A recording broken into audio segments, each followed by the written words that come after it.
Protesters in the West denouncing the military leadership of Myanmar, also known as Burma, one of the most difficult countries to report from, and where opposition leader Aung San Suu Kyi has spent much of the last 2 decades under house arrest.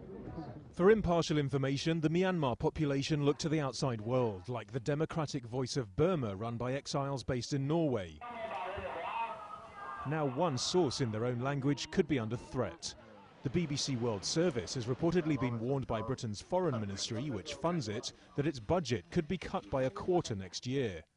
A diplomatic source told the Guardian newspaper the Burma office is up for grabs. It's a question of costs. It's very expensive and has relatively few listeners. The human rights argument does not hold much sway with the new Foreign Office.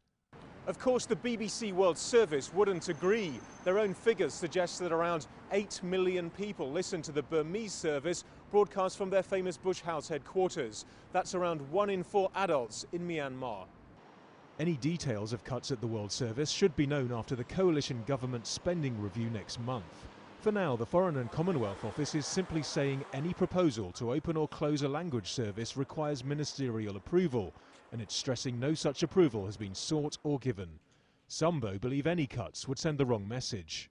The BBC, the World Service, the Burmese service is a vital source of information, of independent, objective news that the people within Burma rely upon, and Aung San Suu Kyi herself relies upon it.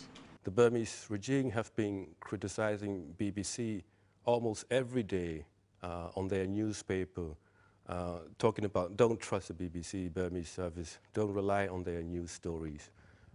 They've been making the propaganda against the BBC, and if the British government cut the BBC, Burmese service, I think that will go exactly in the hand of the Burmese government. While the World Service highlights its editorial independence, its reliance on government money means that job cuts here, like elsewhere in the public sector, could be inevitable, with each language service fighting its own corner. Nadim Baba, Al Jazeera, London.